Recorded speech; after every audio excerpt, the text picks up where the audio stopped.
How did the court say it arrived at that decision it took only hours ago?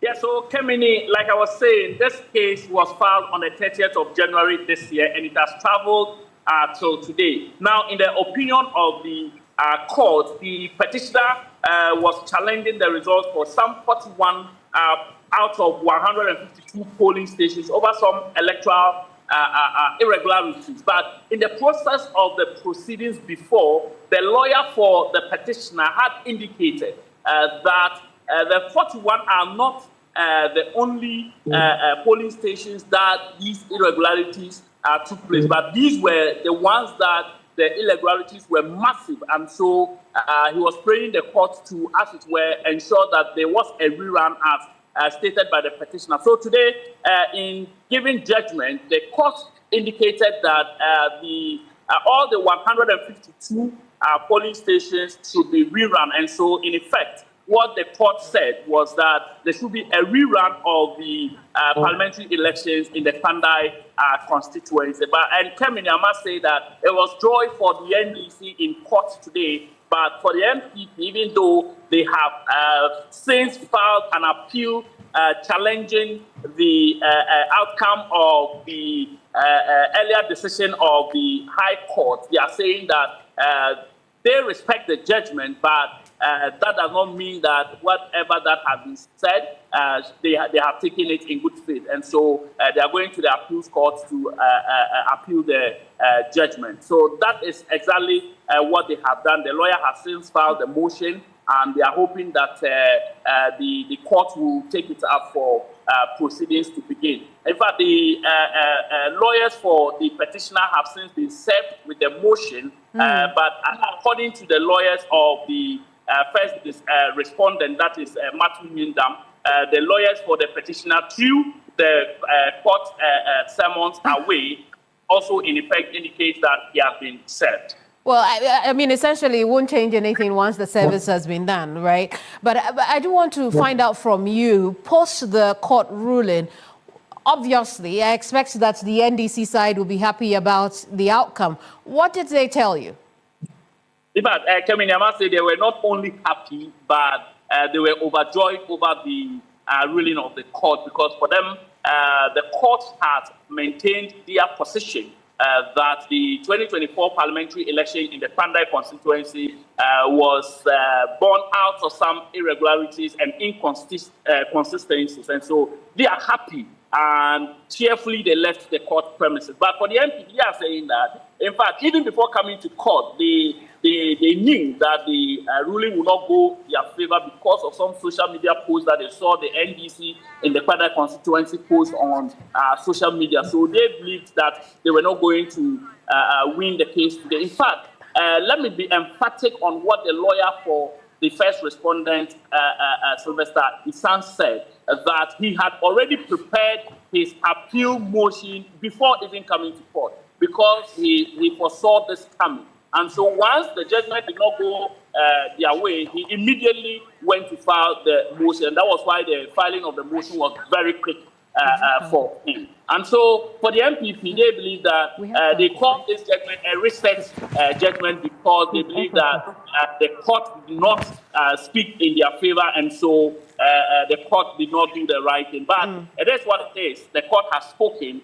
They have appealed, and we'll see how the appeal will go. Indeed, Christopher, thank you very much for joining us with those details. We can now take a listen to the counsels for both sides, Mawena, because, you know, Christopher has referred to them a lot. We've already heard from the MP who's now been removed from office. Let's hear from the counsels of both sides.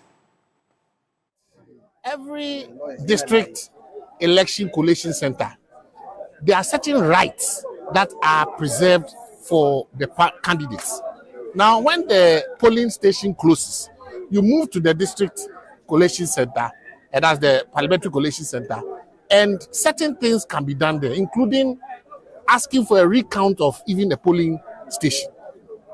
Now, when you say that there are disturbances at the collation center, the law is clear that you either adjourn it to the next day, or you can adjourn it even for a week. But you don't relocate the district or redesignate the collation center without notice to the participating candidates.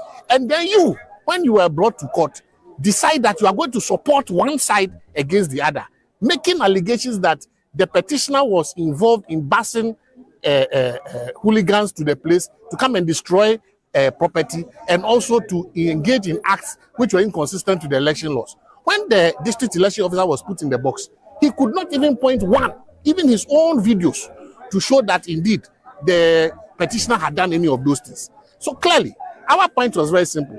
The failure to notify the petitioner of the relocation and redesignation of the collation center meant that clearly there was no way he could have participated in the collation and to be able to exercise his rights, which included serious irregularities which we brought to the court.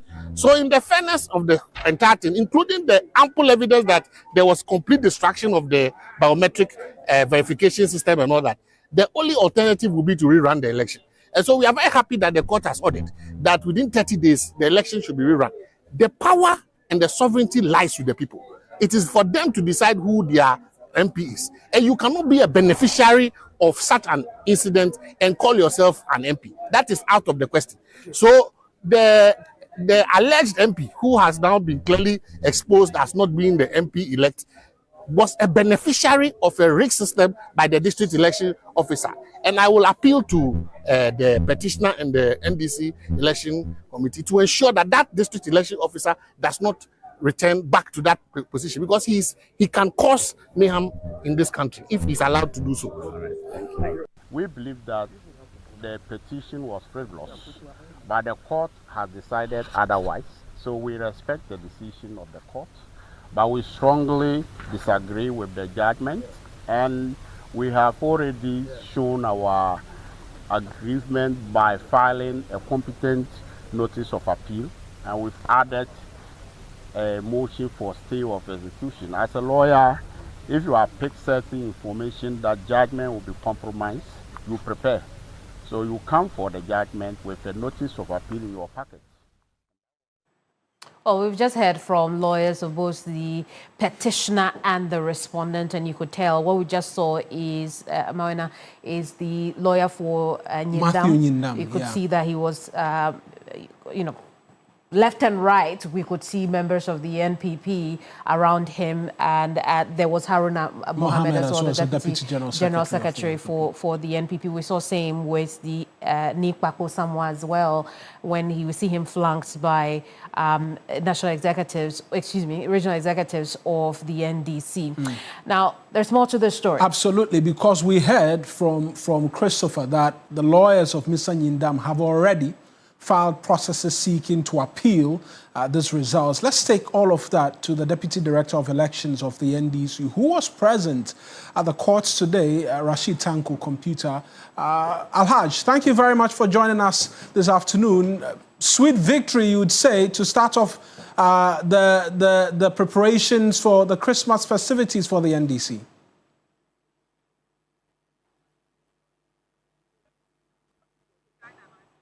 Can you hear us, please? Well, it does appear there's a bit of a challenge in being able to connect. But we're seeking to put it to him, amongst many other things, Kamini, the latest, that they are seeking to challenge. And I mean, without a doubt, that is expected. They will seek to challenge this. They will seek to injunct the Electoral Commission as well from proceeding with the possible rerun of the parliamentary elections. I mean, if you've covered the news long enough, you can be able to predict some of these happenings. In the news cycle. They will seek to do that. That will be left to the decision of the court as to whether or not there is merit or no merit in that application they will put before the court. And I mean, depending on how that goes, we will know whether or not we'll be headed to Kpandai for a by-election in 30 days or not. In 30 days or not. And so that's what it is. At this present time, the NPP has lost one more member of parliament. And in the scheme of things, a lot of people will argue that, well, this doesn't really count for much because the NDC has overwhelming majority. But it does count for something in terms of the numbers, because they started off the 9th parliament with 88 members of parliament. Unfortunately, we lost NS Yao Kumi in Akwetia. That by-election, the NDC won. Bernard Bediako emerged victorious. And now a court has declared as another seat vacant. Another seat vacant, which could result in a rerun which we cannot sit here or stand here and make a determination for as well. But that is a cause for concern for the party as well, particularly when, at this point in time, a lot of the focus as well is on the presidential primary slated for January 31 of next year. But let's listen to Rashid Tanko Computer when he spoke to our team, Christopher Mako to be specific, after the court's decision today.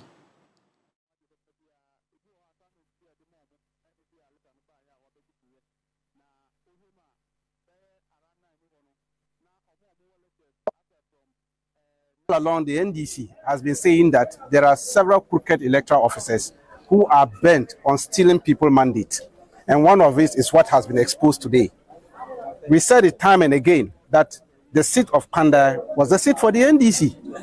They rigged the election, and we've been saying it time and again that we will continue to expose crooked electoral officers who will continue to rig election. We will stop them. We will make sure that the NDC will prevent such rigging machinery of the then NPP and their crooked collaborators in the Electoral Commission. Clearly, the CI 127, if you look at Regulation 43, 1A up to H, spell out how collation of parliamentary election is done. You collate results based on two forms. We have Form 1C and then Form 1D. You assemble the results from 1C and then put the summaries on Form 1D and declare the results. This was not done. They didn't do that. They just organized themselves, ran to Tamale, cooked some results, and announced Nyindam as a parliamentary candidate elect. This is what they did. And that is why we made sure that we follow through the process. The NDC is the most lawful political party in Ghana. We didn't use lawless means to get this verdict. We made sure that we followed through the process, and we have gotten favorable judgment. I can assure you, we are appealing to our opponents, the NPP. They shouldn't come for the by-election, because we will hand them some heavy defeat. If